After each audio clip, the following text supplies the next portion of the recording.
afternoon, everyone. Welcome to the 1 o'clock session. We're really excited to get started with some amazing panelists today. First, I'm going to introduce myself. My name's Caroline Danielson. Thank you, my cheering section's right here.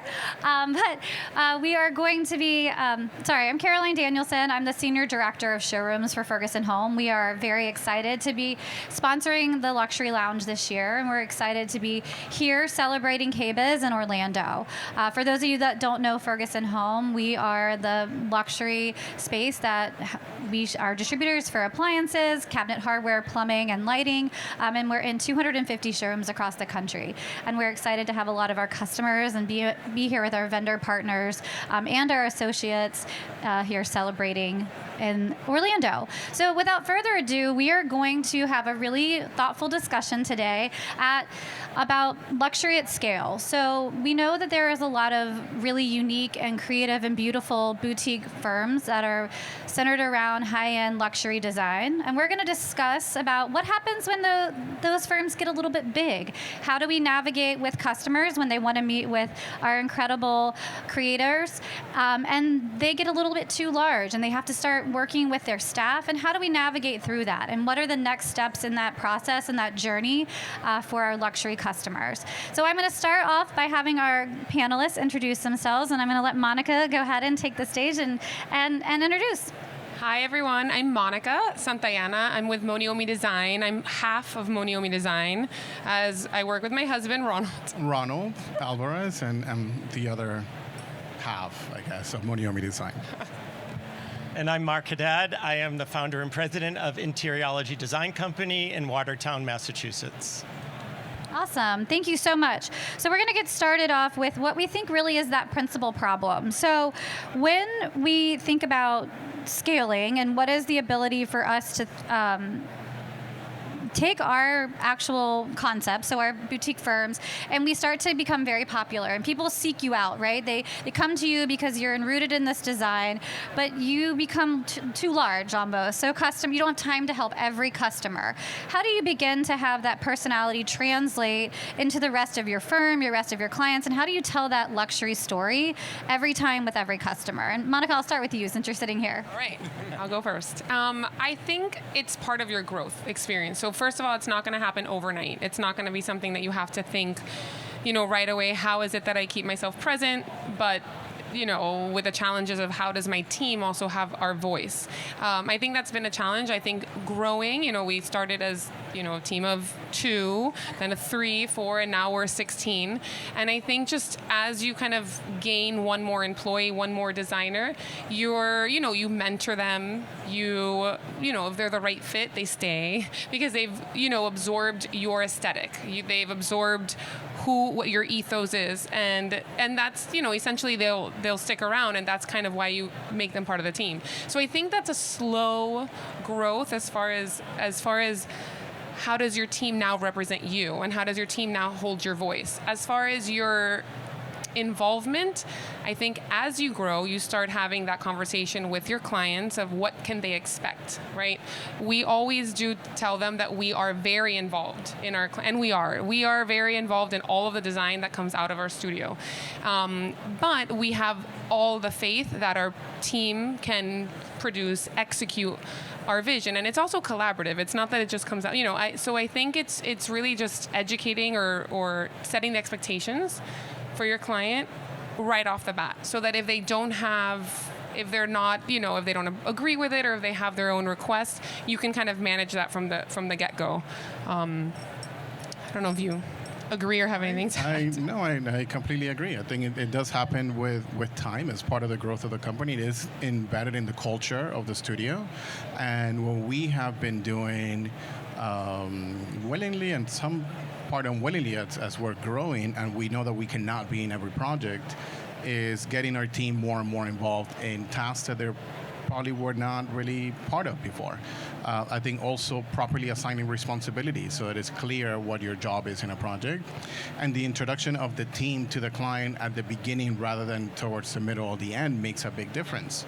because the client knows that that is a team that I'm expecting to work with. It's not a person that's substituting, but it's part of the team that you're working with. Yeah. And obviously, if you're truly present in the design, then you're going to be present, and an explanation is not going to be required. I don't think the client, in some degree, I think right now, our clients feel, and I think they understand that we're not going to be part of every step of the design So you're process. setting that expectation up front. And Mark, for you, how does this translate? Like when you have a client that maybe only wants to work with you, how do you navigate that? How do you schedule around all of that? That's a great question. I think that one of the things I just wanted to emphasize that Monica even brought up is how you train your staff, and that everybody is well aware of the message and the branding of the company becomes just part of the culture of the company. So when a client isn't working with me, it's almost like they still are, because we're all sharing the same message. We make it very clear up front, and that's one of our hallmarks in our marketing, is that we're a team approach firm. Mm-hmm. They're not just getting me and people in the back room, they're getting the entire team, which is comprised of me as a designer, our engineer, our operations manager, our CFO. Everybody is involved in the process with the client. And that also makes them feel comfortable because they know who to approach for each task at hand. Yeah. I think introducing the team to the client also makes a huge difference, because it's not like you're like, hey, I'm Monica and Ronald, and then all of a sudden they're talking to someone else. I think it's introducing them, and then also raving about your team. I think you have to be, my team is great, we're going to support you, we're going to be here for everything, and that is why we have the team that we have for you. And you kind of you twist it in a way that it's just suggesting that it's more supportive for them. They don't want us alone, trust me. We're not going to do the job as productive as it should be, so they want that team. Well, and we also see a lot of why clients use a firm is because they want a little hand-holding in the process. So I think setting boundaries early, rules of engagement, help tell that story and have an easier transition if you have to hand it off to somebody down the line. I also think for you all, there must be an aspect of it can prevent some kind of creative burnout for you all too, having more minds and more creativity in the process. Can you talk a little bit about how building your team allows for some creativity to spark and imaginations, and how you make sure that your team really sees your vision and executes on that with every client? I'll start on that one. And I think that's a great question. What we really do is everybody kind of has a design hand in every project in our firm, whether the vision is being inspired by me as the lead or another designer in the firm. We're really fortunate that we have technical engineers on our staff that really help to execute the vision. We may just be like doing a pen and paper drawing, but then they're bringing it to life through computer renderings and things. And I think that their opinions matter, and they know that. So we're not just saying, oh, you're only drawing, you don't have anything to say. And that really, that whole adage of two heads are better than one, in our case, sometimes it's 3 or 4 are better than one. And it really makes a big difference on the creativity and preventing the burnout that could easily happen. Thank you. And I think part of that too is when you start to really introduce different aspects and different parts of the overall client process and customer journey, what are some ways, Monica, maybe you touch on this, that you preserve that high touch, that luxury journey with your clients to make sure that everyone's having the right experience that your firm wants to put out? So what are some ways that you preserve that high touch, that luxury journey that your customers have to ensure it's scalable and you're doing it for everybody that wants to be a part of your vision? Yeah. I think one thing that we do is, touching on what Mark said earlier, is that we do have defined roles, right? I think something that really elevated us was it was typically designing and the designer and communication, but then the invoicing was also us. I think that was something that really it took us up another notch when we had kind of like a bookkeeper, right? So we don't deal with the money, Oh yeah, I'm sorry, it's Caro. Caro is the one that's like hounding you for that invoice. I have no idea. So it kind of removes us from the financial aspect of that too, and it also gives the client this sense that someone is truly managing their budget, is truly like on top of it, because at the end of the day, we're designers, right? And I think that takes a little bit away from us as far as our focus. We're not accountants by any means. Some of us are really not very good at it. And so I think that was another level of, especially if you're really entering the luxury market, you want to make sure that your clients feel secure, not only creatively, but financially. So that was something that I know that helped us kind of define us in that luxury, I guess, phase. Yeah, I think you're 100% right. I think that definitely changed the way that we manage our clients and that the client perception of the company is. But to answer your question, I think trying to find the time to give every individual client their own time, it's a full-time job on its own. And it becomes really challenging. Some clients are more needy than other clients. I think some clients really want to know that you're involved and that matters to them. It's something that we have been working through for a very long time. I think, fortunately and unfortunately to us, we've been in the industry dedicated for 14 years, and today we still have clients that we started with 14 years ago, and they are the ones that don't understand the concept that we are more than just two people. So breaking those bad habits could be difficult when you have relationships that carry through over a decade. But when they start to see that same person over and over again, then the comfort starts there. So creating that culture, and I think it all wraps everything that we've been talking about in the team, teaching the team what your style is, which is not even our style anymore. Our company is its own persona, and there's a style that the company's about. And it is our job to make sure that our team understands what that is. And we have great designers in our studio, but some of them have a style that may not be who we are. And when we talk about burnout, imagine as a designer is not just overworking, but burnout could also be designing things that you're not interested in. Doing things that they're just kind of burning you out. Your creativity is not there. You can't put your passion behind. So it's also our job to moderate that, right? So sometimes giving a little bit of leniency on like, you can design this one. Go for it. You tell me what you want to do here, and we'll help you make it what it's Moniomi, what our clients are coming for, is just as valuable as teaching them and saying like, this is the path, this is the concept. Now I'm going to lead you to that, to that creative execution. That's an excellent point. I love it. Mark, did you have anything else to add on that one? I just wanted to emphasize what they're saying. I think roles, everybody having a very defined role within a company helps to elevate the company. And I think it's a non-starter. We made a decision, I've been in business for 25 years, and we made a decision a very long time ago to remove the financial piece from the partners at that time at the company. That made a huge difference in the way we can interact with clients, because we never have to talk about money, because money can get tricky. And that, to me, was a huge step up in the luxury field when we finally said, you talk to our CFO for that, or you talk to this person for that. And it makes a huge difference in defining us as a firm. Excellent.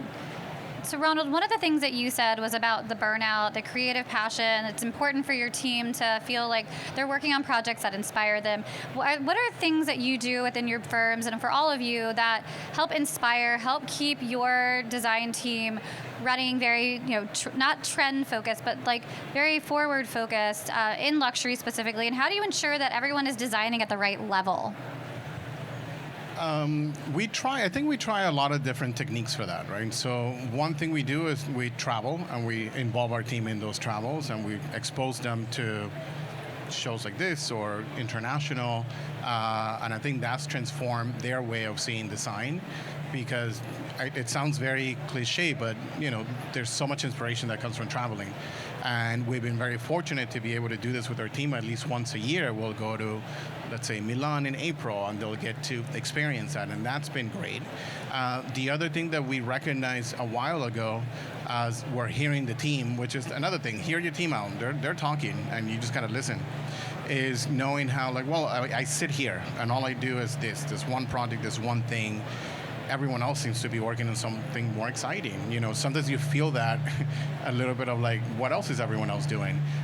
So we started to organize our own home tour. So we take all of our employees to see every active project at different scales once a year if we get the chance. And that's always great because you may get even projects that you are hearing or you might be a part of, but only in the technical set. You're now having a fun day with the team. We rent a bus and we see all these projects. And I think that also helps them understand what we could do. And then as of late, we've been, I think Monica and I have been venturing into a whole nother phase, I think, of our company. And we have had the chance to design without our team. And that has been like, well, they get to see what we can do without their help.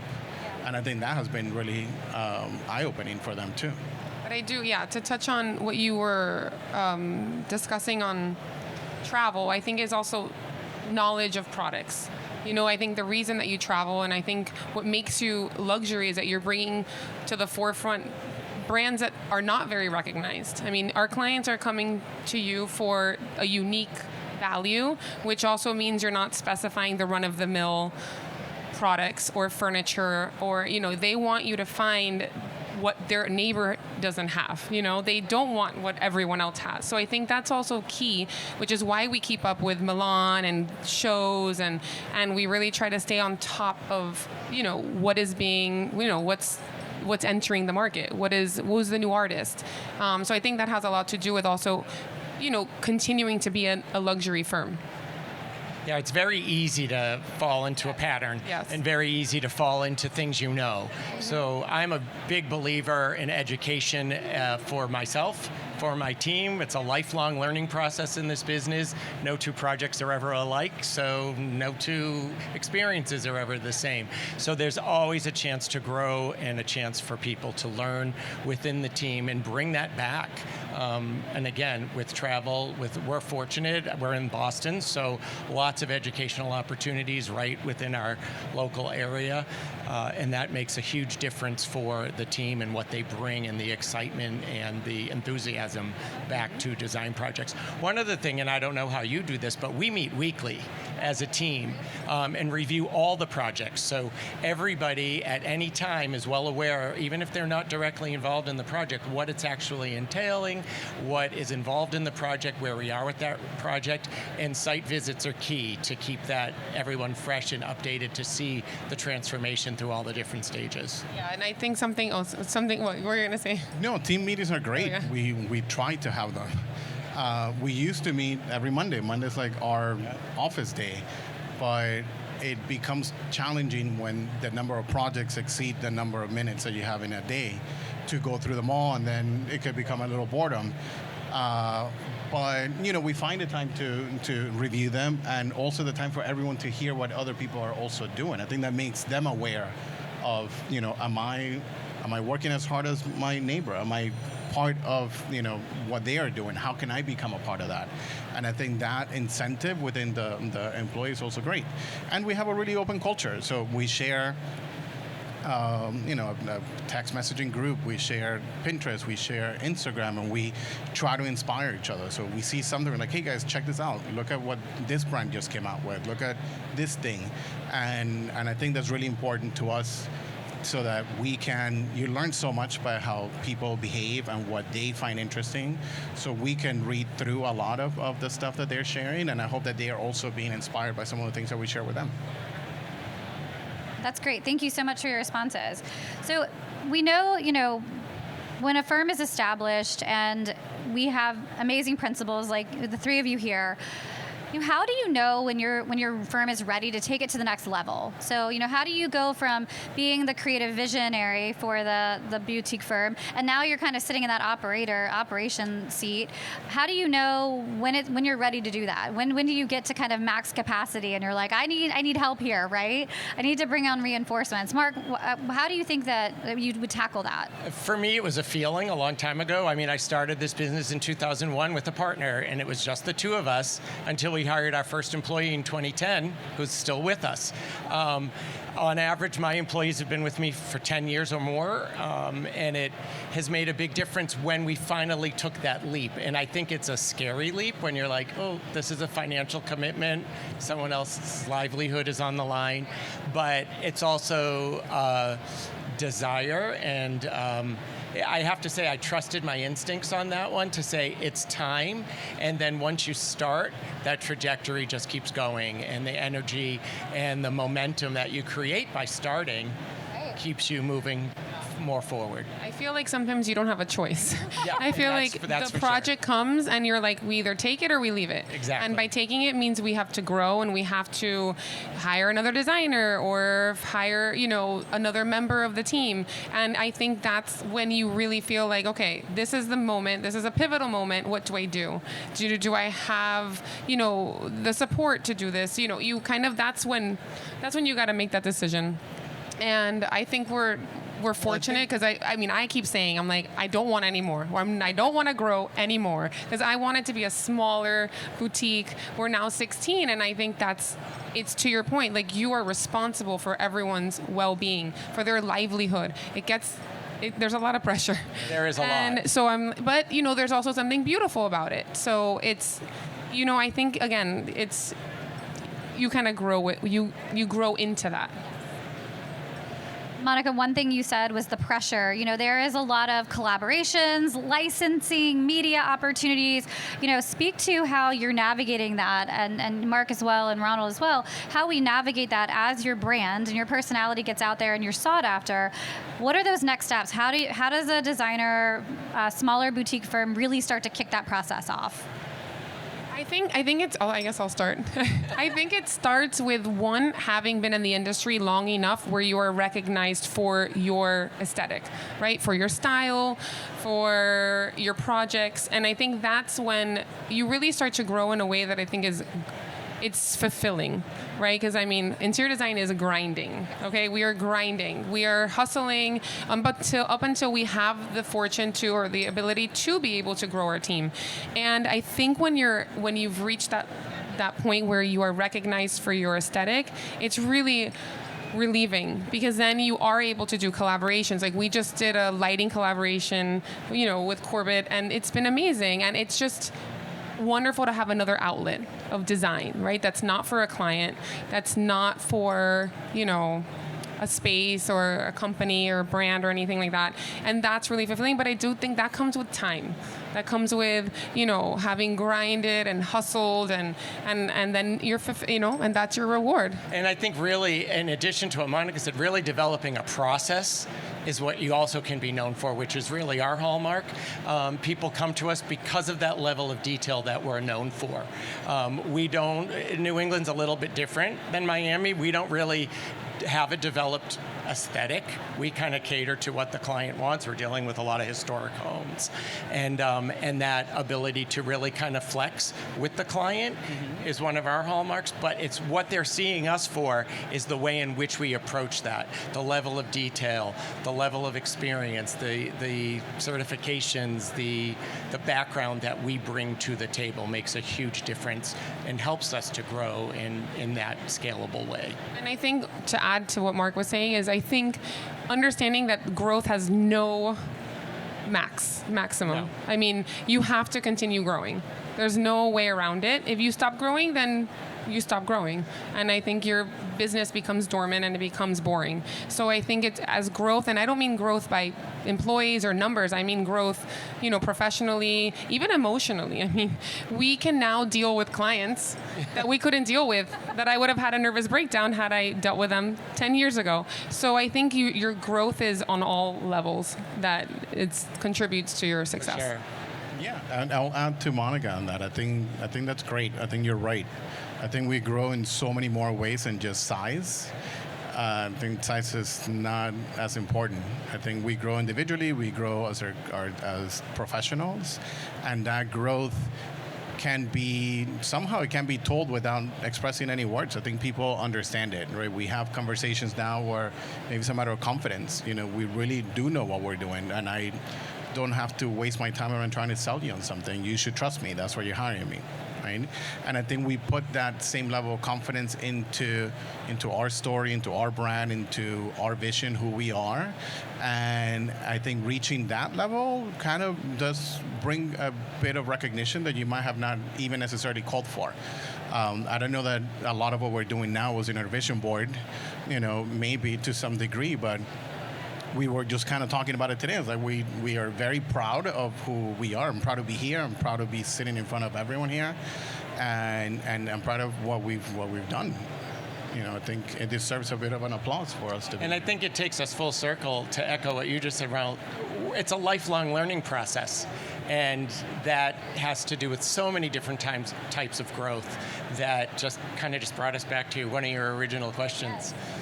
That was a great recap. Thank you, Mark. You're welcome. I love that.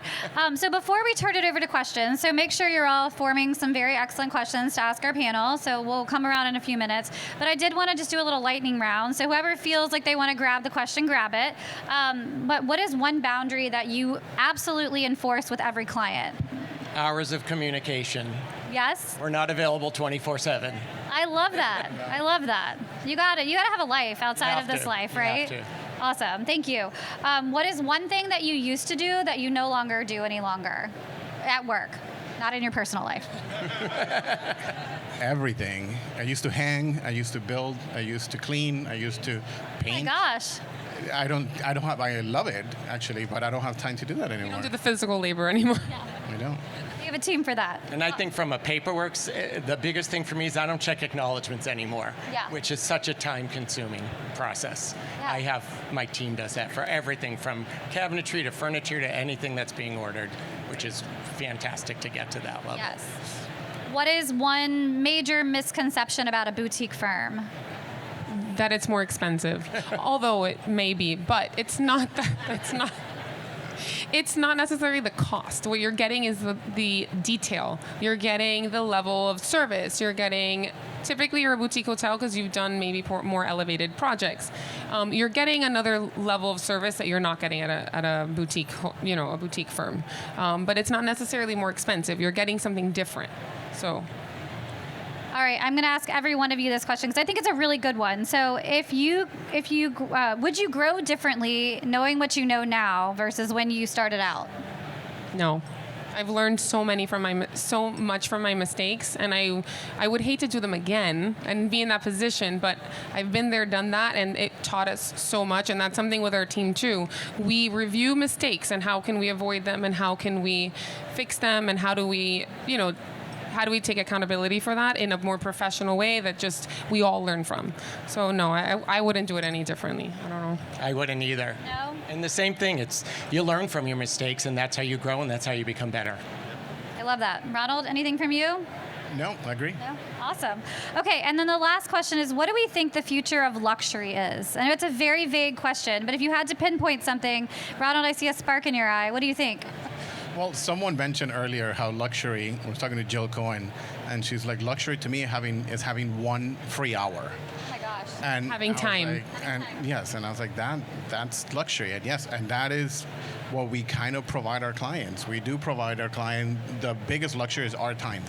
But it's also providing a space where for their free time, they're relishing in their space. And, we're creating that beautiful environment for them. Perfectly said. Well, I think we had a really amazing discussion. We're excited to have some great commentary and questions from the group. Jason's going to be coming around with a microphone, and as he does that, I think one of the interesting things about this is that it sounds like really luxury can scale at any size firm, whether you're large or small, and it's just about growth and putting processes and maybe some boundaries in place. I love what you said about actually having hours, right?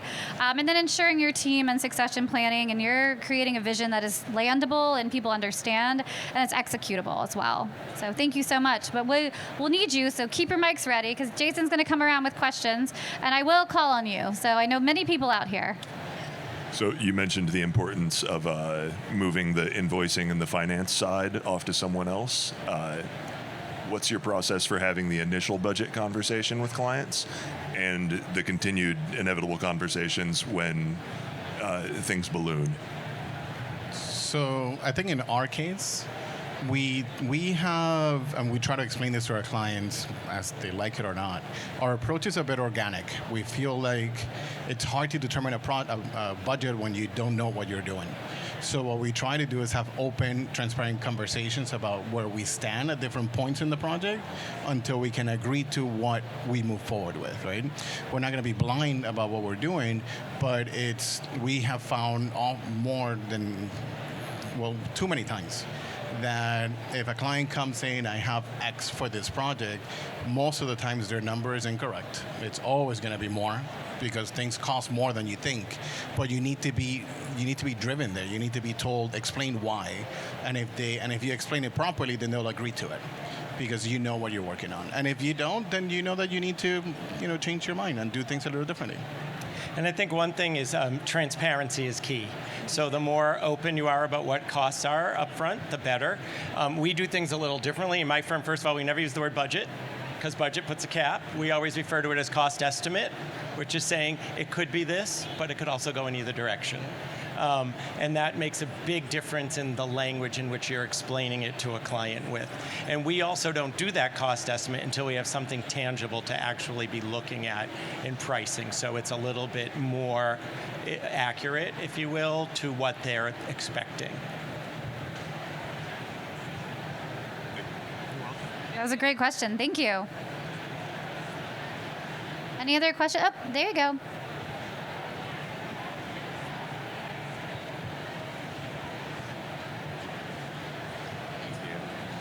You mentioned kind of the experience you get from traveling and how nobody wants the same thing and they want the new and greatest thing that their neighbors don't have. When it comes to the more detail-oriented, like appliances of your space that don't give you maybe the same flexibility as surfaces and boutique handles and finishes do, how do you go about selecting the more mundane pieces of your designs, and how does that fit into the selection process? I think definitely there's always going to be those pieces that there's really not, something like incredibly different. I think that comes really down to especially with appliances, it comes down to the function, right? Like how does this function supersede any other appliance in the same category? But design-wise, you are still going to create something really unique, even though if it's the same appliance, the same range, the same sink. The way that you use it could be very unique, and the way that you specify it and wrap it in marble or however it is, that is what I guess should be more of the unique solution. As far as, specifying those appliances, I think it's really about just educating the client. What is the best for how you cook or how you function and how you see yourself using the home? I think in that case, it's more of an education and making the right decision based on the education and the client's needs. I think we count also in quality at that point. I mean, we care about quality in general, but quality and reliability in service is really important when selecting appliances. So we tend to, or any kind of fixture really in a home, so we tend to rely a lot on our reps so that they can tell us what the experience is in this particular brand. We'll make decisions based on look because that's what we're doing, but we'll turn the conversation more about the reliability, maybe specific features that can offer that the client's interested in. But it's funny, people don't mind having the same toilet as the entire neighborhood, but they won't have the same chair. So, it's catering the conversation to why that selection is being made and why we're turning to that, the plumbing fixture, for example.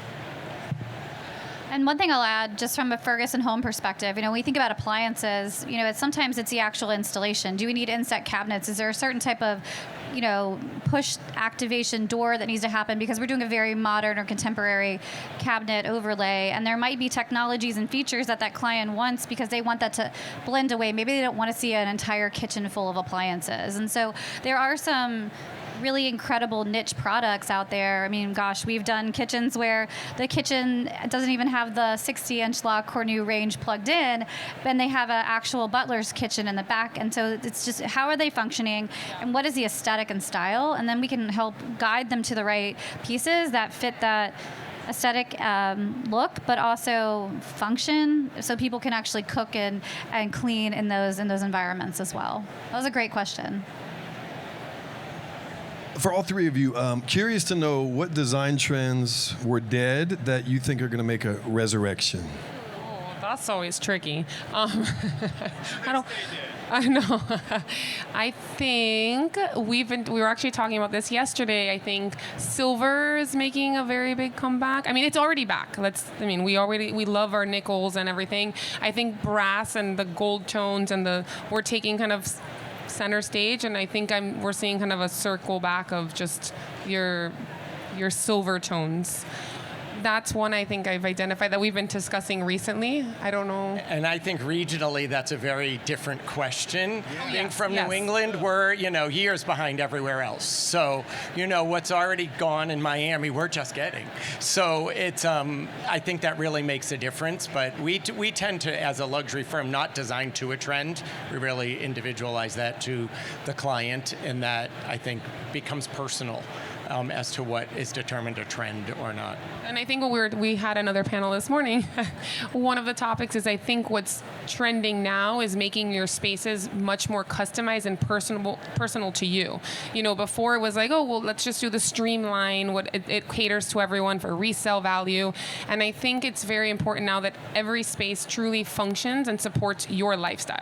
So if you do something a certain way that maybe not everyone else does, but if your home supports that, it becomes a much more pleasurable environment and a way of living. I think the way that you live and your home and the way how it supports you is your happiness, essentially. That's why we do what we do. Yeah, I'll end with saying that I think the trend that's coming back is personality in the home. We lost personality in the home for a very long time, and personality is back.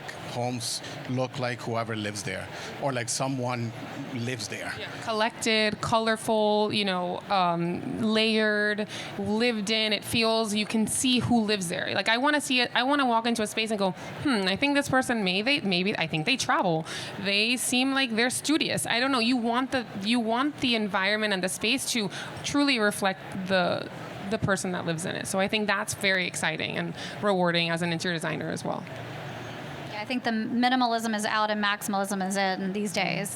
And actually, funny enough, I saw some plumbing vendor thinking about coming back out with oil rub bronze. And if any of you were in the industry, 2006, 2007, it's all over the place. So it'll be interesting to see what happens with that. We still love oiled rub bronze. I know. I mean, we love all of the finishes. We do. And they're just having more of like their defined avenues and how they're used. Yeah, well, I live in Williamsburg, Virginia, so I'm with you, Mark.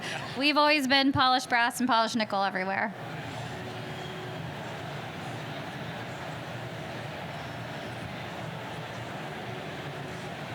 What is your number one marketing idea? Marketing idea? Like how we market ourselves? Just something you can do all the time. Like how we get our business out. We use social media. Is that like your question, more or less? We're very big on social media. I think that's our biggest platform. There we not only showcase our projects, but we have our voice. How we see design. What is our perspective. Our team is playful. We just, it gives you a little insight as to who we are personally as well as a firm. And I think that's also personable for a client that might be wanting to hire us or other designers that want to be inspired. Our platform is mostly Instagram. Are you very involved in Instagram? We find that our clientele skews a little older, and they're not hiring you to do a luxury kitchen on Instagram or Facebook. So we use it as a confirmation tool or a validation tool, but we find that targeting Google ads to certain towns, still print in certain publications in New England are valid, and that's really what we're using. A little bit more of the old-fashioned method of trying to obtain clients, and I think referrals is still the best. Yes, 100%. Referrals is number one. Yeah, and as of late, I think participating in show houses, for example, has been great for us. Even here, if you haven't been to Kohler, go to Kohler. We designed the kitchen for Kohler. And that is an opportunity for us to voice our design live.